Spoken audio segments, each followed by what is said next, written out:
बहुत खुशी है कि भाई इस तरह के कार्यक्रम में हमारी माताएं बहनें आगे आ रही है।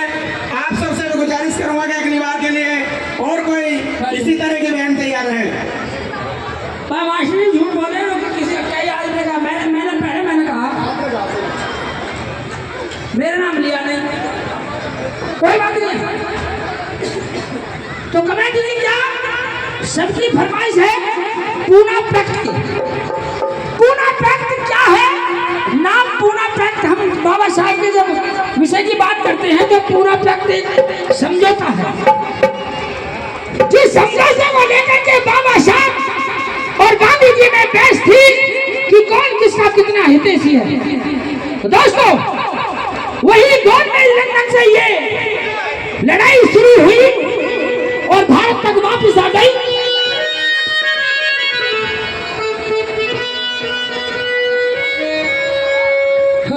भारत तक वापस आ गई।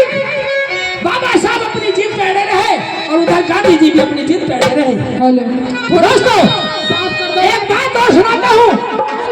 वो कहते हैं लोग कि गांधी जी जाने से देश आजाद हुआ, लाख गांधी मर जाते लेकिन देश आजाद नहीं होता अगर बाबा साहब ना। हेलो, आवाज थोड़ी साफ कर दो। उस समझौते पे अड़े रहे। मैं शॉर्टकट में बता रहा हूँ। गांधी जी जेल में से लेकर बैठ गए। अगर अम्बेडकर अपनी बात से टस से मत नहीं हुआ बदले नहीं तो मैं अपने प्राण त्याग दूंगा, मैं त्याग करके बैठूंगा।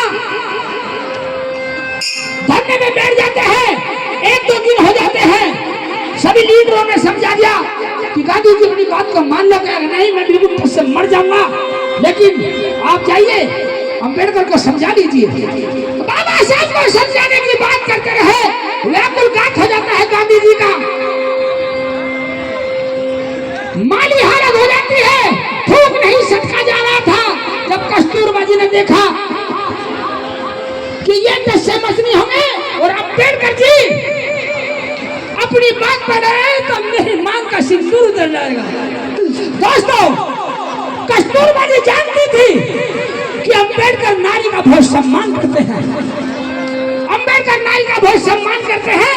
मैं क्यों ना अम्बेडकर जी के पास जाऊं और अपने गांधी अपने यानी अपने पति के प्राणों को दान में मांग लूं। क्या बात है? यही कहा गया है, बाबा साहब को यही कहा गया है कि बाबा साहब गांधी के प्राणदाता। दोस्तों कस्तूरबा जी बाबा साहब के यहाँ अपनी पति के सिंदूर को मांगने के लिए, भीख मांगने के लिए पल्लू फैला करके बाबा साहब के चरणों में झुक जाती है।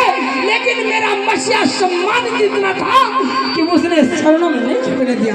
भीमराव जी, कस्तूरबा जी आप मेरे चरणों में छू करके मुझे शर्मिंदा ना करें, मेरा अपमान ना करें।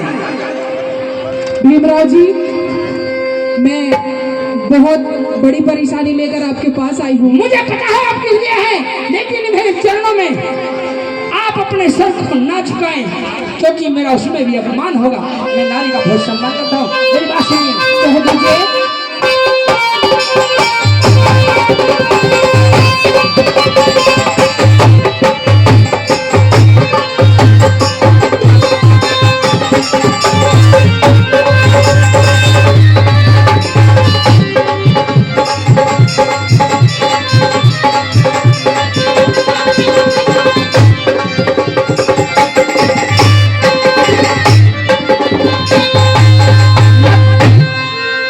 पैरों में सर गेरो अपमान भीम का होगा, सिंदूर दान में दे दो एहसान भीम का होगा, सिंदूर दान में दे दो एहसान भीम का होगा।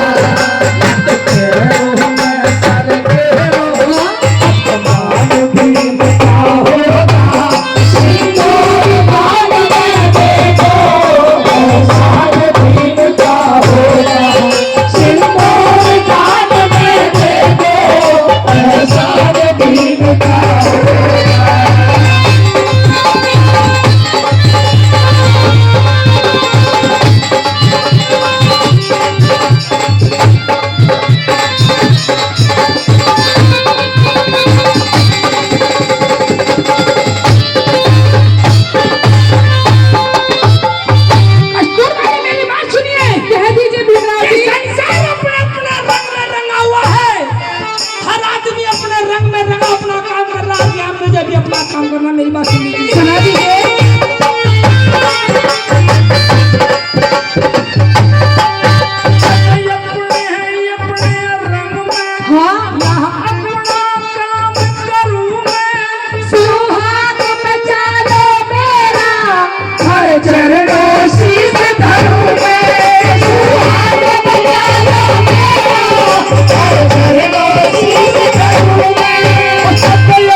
मैं आज ही लड़ाई को लेकर के चलते चलते यहाँ तक आ गया हूँ और आज तुम कहते हो समझौते में तो सब।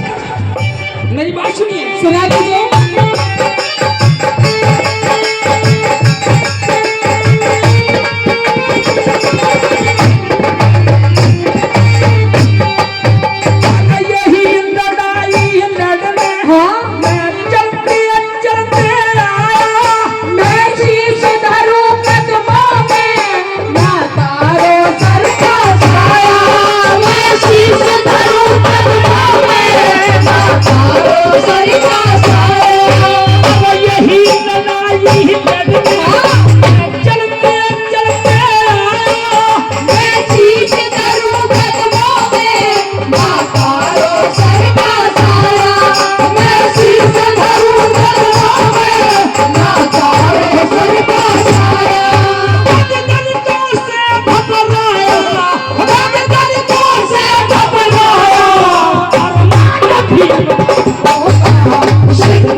मेरी बात सुनिए कस्तूरबा जी, कह दीजिए। आप सही कह रही है कि मैं दलितों का हितकारी हूँ, लेकिन खुशी पूरे भारत की चाहिए है।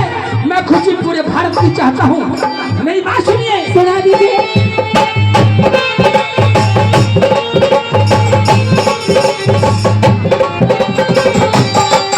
मैं दलितों का हितकारी और खुशी भारत की चाहिए। दो झोली में समझौता मैं आशा करके आई। दो झोली में समझौता मैं आशा करके आई। क्या बात है कस्तूरबा जी। मैं भीमराव जी, मानता हूँ कि मैं दलितों की लड़ाई लड़ रहा हूँ, पिछड़ों की अगड़ों की लड़ाई लड़ रहा हूँ, लेकिन जिस समझौते की बात तुम कर रहे हो असली लड़ाई तो वही है। मैं दलितों का हितकारी पर खुशी भारत की चाहिए।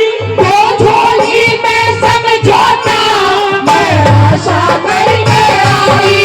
दो झोली में समझौता मैं आशा करके आई। दलित करेंगे समाई, दलित करेंगे समाई। और पानी भीम का होगा सिंदूर दान में दे दो। एहसान भीम का होगा सिंदूर दान में दे दो। एहसान भीम का होगा।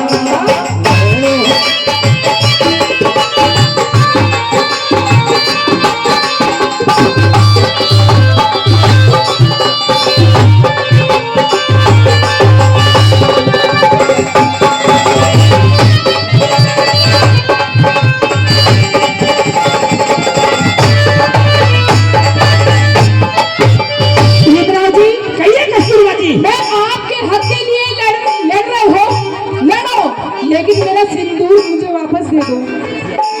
मेरी बात सुनिए कस्तूरबा जी। कह दीजिए। जिस हक की तुम बात कर रही हो, हाँ जी, ये हक बड़ी मुश्किल से मिलता है प्रधान जी। मुश्किल बाबा साहब ने कहा कस्तूरबा जी मेरी बात सुनिए। सुना दीजिए।